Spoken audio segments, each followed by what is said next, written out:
We're going to discuss paddle or paddle tennis as it's also known, and whether or not it is just a fad at the moment. Paddle is pretty much a combination of tennis and squash. If I have to give someone what is known as a hook, like why you should be watching paddle or playing paddle, if I have to draw parallels, I would say it's like a T20 game. And not in terms of a shorter format, but definitely in terms of how exciting it is. More speed, different techniques. It's supremely popular in Spain and the Latin American countries. Paddle was started by a Mexican billionaire back in 1969. So he wanted to build a tennis court but didn't have enough space for it. So he just used his imagination and then created a new sport. Why does a billionaire in Mexico not have enough space?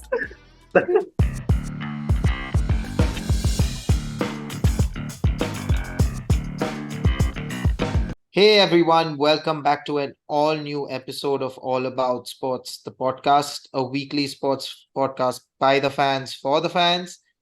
I am your host Mazhar, and joining me today is Aniket Gui, my co-host, the guy who's been there since day one, since that first ever episode that we did about VAR 3 seasons back. Yes. And 3 years back or now, when you think about it. 2020 November or December-ish is October, I think it was, but anyway, not important. 3 years, more than 3 years now that we've been at it. Anyway, so coming back to it, so this week we have a very interesting episode, slightly different and something that is really left field, something that is really gaining popularity across the globe for a lot of reasons because of the ease to play and so on and so forth. We'll get into that a bit later. But just a quick reminder on last week's episode. So last week's episode, Gui and Krishnan went at it discussing players betting on themselves in football. So the likes of Ivan Toney, Sandro Tonali, and Kieran Trippier too, which I didn't know about, by the way, Gui. So thank you for that. I didn't know about that. What's crazy is they were all footballers that we ended up discussing. So clearly, we haven't heard of other cases in other sports. I'm sure there are, and that's something that we will come back to you on at a future date and do research on. But today is less controversial, but at the same time, really interesting. We're going to discuss paddle or paddle tennis, as it's also known, and whether or not it is just a fad at the moment, or if we do foresee this to be a future sport potentially making inroads into the Olympics or something of that sort and becoming like a serious outdoor sport or considered one of those. So before we get into that, I think it's firstly it's important to give context to people who don't know. So paddle is a subset, so to speak, of tennis. The lines are drawn differently. You have just one box, and it's typically played in doubles because that's where the excitement lies. It's an underarm service. Yeah, overarm service doesn't exist because it's a smaller court. If you're going to hit overhead services here, then you're going to practically win every point because you're much closer. It's much more compact. But what's really cool about paddle is that there's an outer wall, which is very similar to a squash court. So, in a way to say, uh, paddle is pretty much a combination of tennis and squash. So, you don't lose the point if the ball hits the wall, you can hit it off the wall as well. So, you can let it bounce once, hit the wall, and then hit it. So, that's the exciting part about it. There is skill involved, but at the same time, even if someone has never played a racket sport, they can pick up a paddle and try to play it because I think pretty much everyone knows how to slice a ball or just get the ball over a net. Let's face it. Even those with terrible hand-eye coordination can at least do that much. So they've really made it much easier in terms of the way you play. And at the same time, what's awesome is, like I said, the cross integration of two sports. So squash players can play it and they might be really good at it. Tennis players can play it and I'm sure they'll be really good at it. So you get that nice integration and mix, and it's marrying two sports that are action packed. So, Kui, how is it different from, let's say, a regular tennis? okay. Pattern number one, I would say smaller racket, smaller court. All right, that's the best way for me to put it. And if I have to give someone what is known as a hook, like why you should be watching paddle or playing paddle, is because it is significantly more exciting. It's like the doubles equivalent of lawn tennis. Lawn tennis doubles is significantly more amusing, right? Because you have shorter rallies, you have quicker points, a lot of running around, a lot of lobs, a lot of smashes, and that is where I believe paddle's popularity is, right? More access, not as technical as you have to be with lawn tennis. Right? So more access, and I believe there's more ease in paddle as opposed to lawn tennis.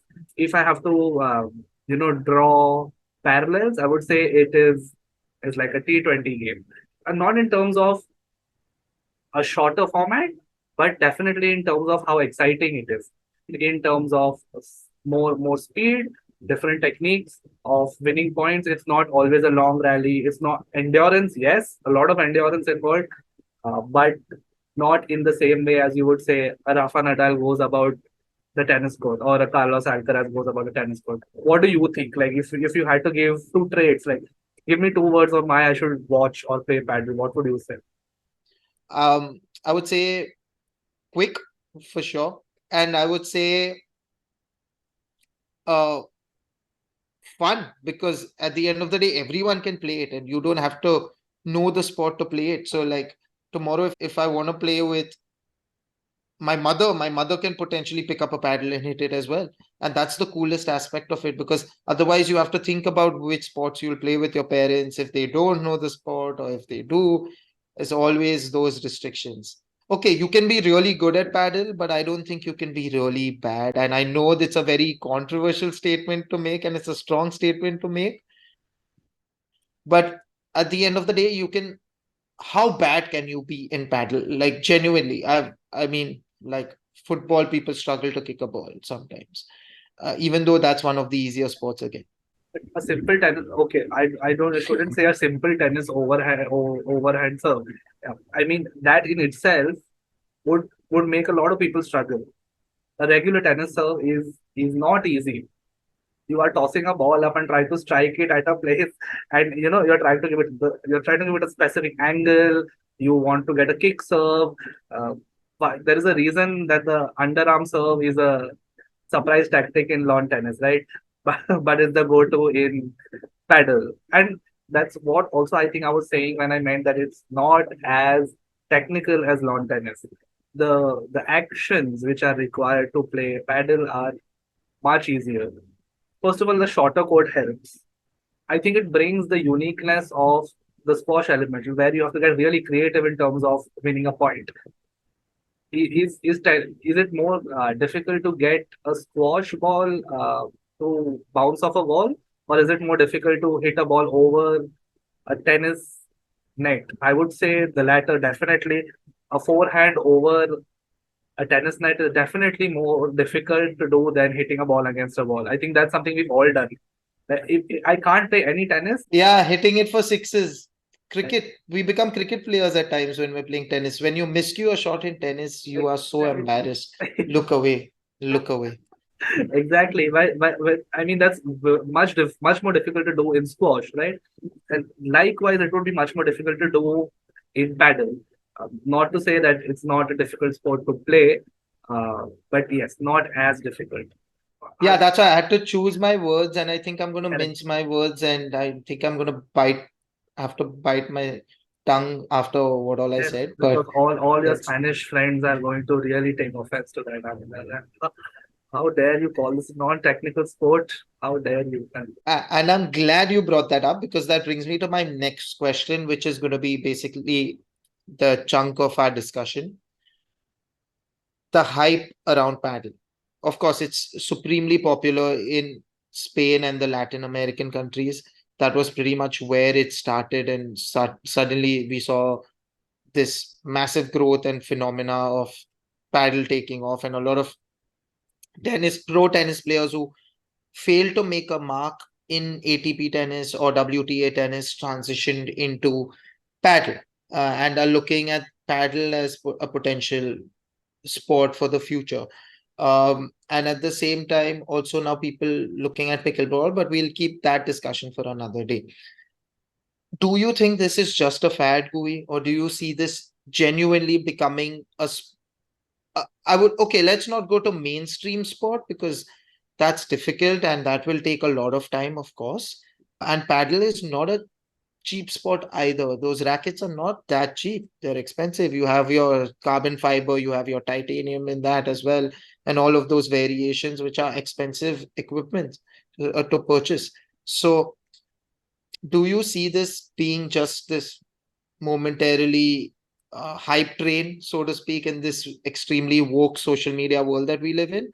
Or do you think that this has a future? So I think let's just assume that there is X country of origin. Let's not decide which one it is. But yes, the countries where it is currently popular will have to play a very, very significant role in case they want to make this happen, right? And it will be kind of down to how much national pride is associated with it. Like, for example, like the Pro Kabaddi League in India, they've marketed that well, right? Uh, or at least tried to.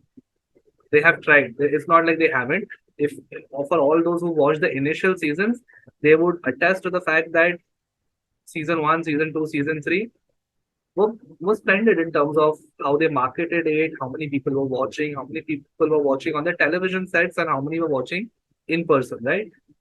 Similarly, I think if there is some national pride associated to the sport, that will be a huge kicker in terms of deciding how relevant they try and make the sport. Now, coming to the fad aspect of like, is this just like a casual recreational sport, right? Like, say, spike ball.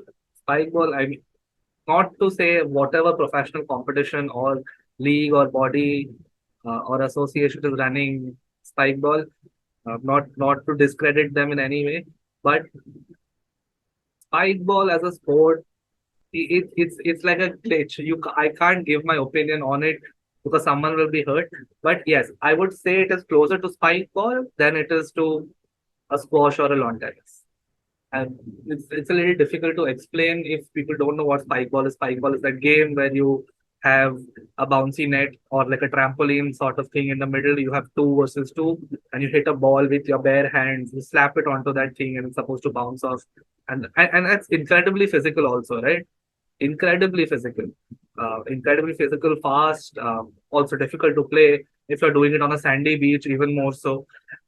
But but think about how that is marketed. It's really, I've not seen much marketing around it as a sport. It's more it's more on the game front as opposed to a sport. Paddle and pickleball, I would put more on that end of the spectrum as opposed to a lawn tennis or a squash.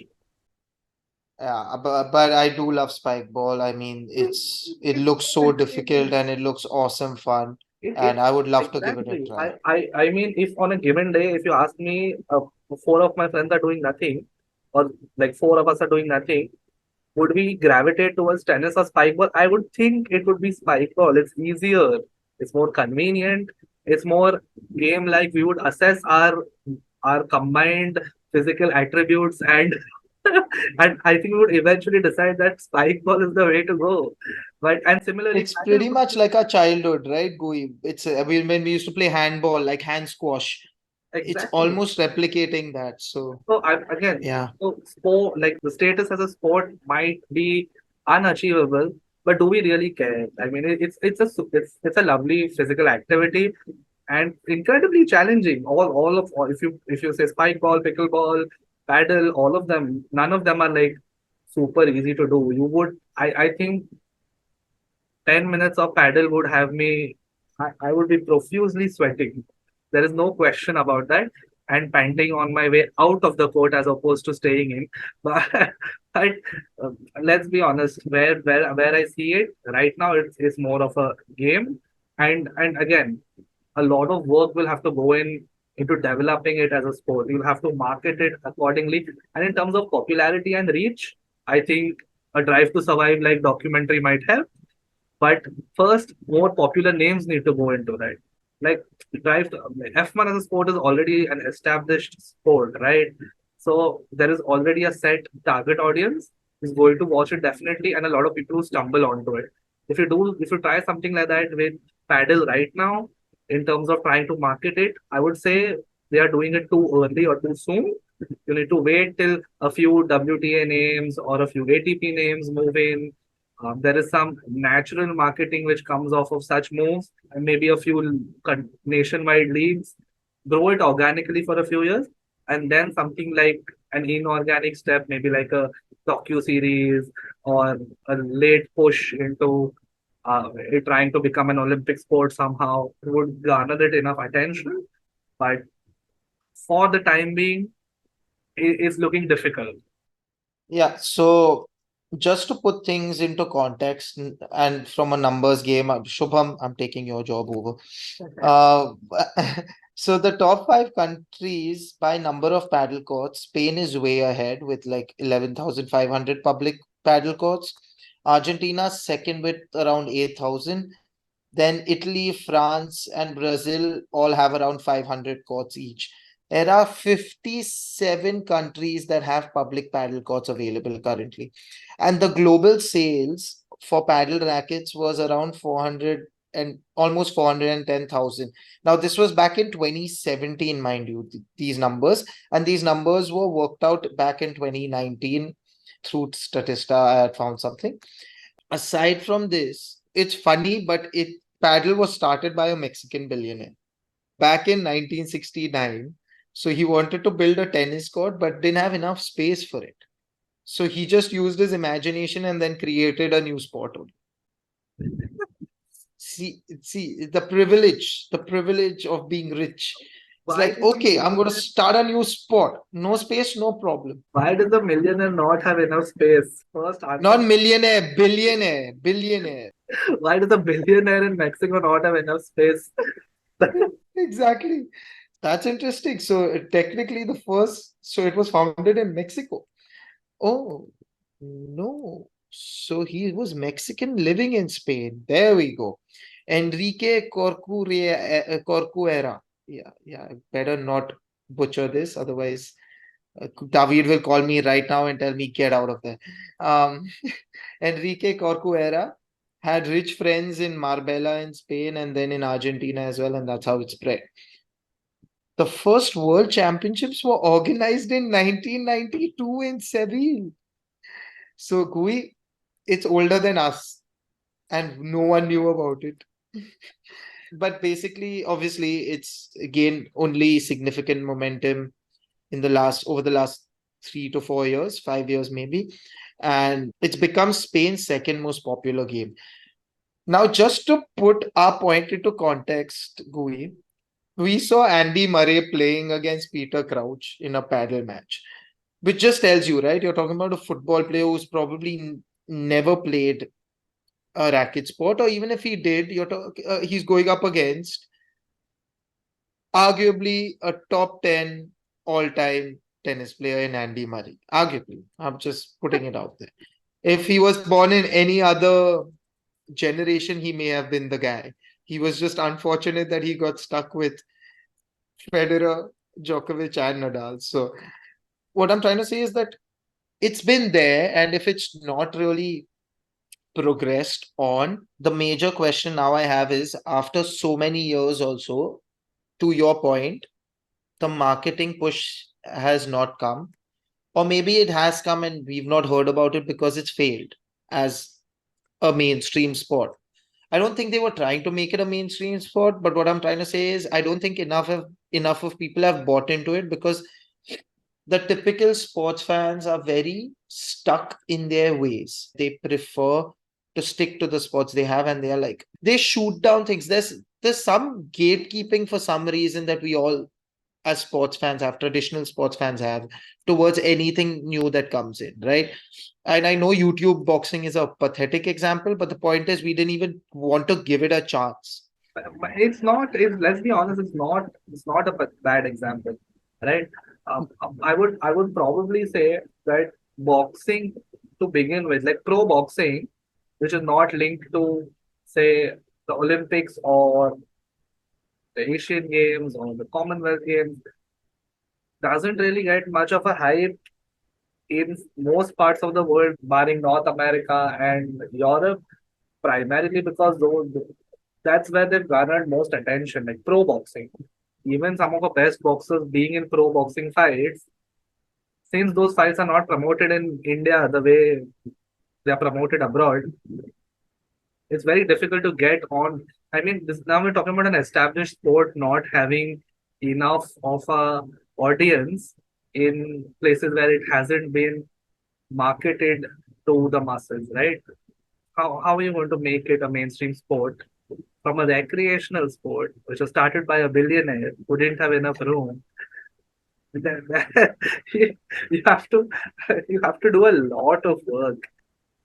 Case in point, a few seasons of Drive to Survive has garnered so much popularity for an established sport. You would assume that a sport like F1 has reached everywhere already, right? How is it bagging new fans? Which means you're not, never doing enough. Cricket, for example, cricket does not have, outside of the associate nation, how many nations can you name which play cricket? Football, I would say, is the only sport which has really gone to all parts of the world. All. 200 member nations, 200 member nations, and that speaks volumes.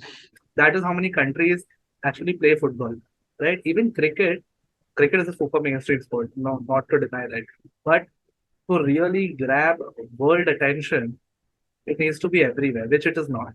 All right. Paddle is out of like, say, Spain and some Latin American countries.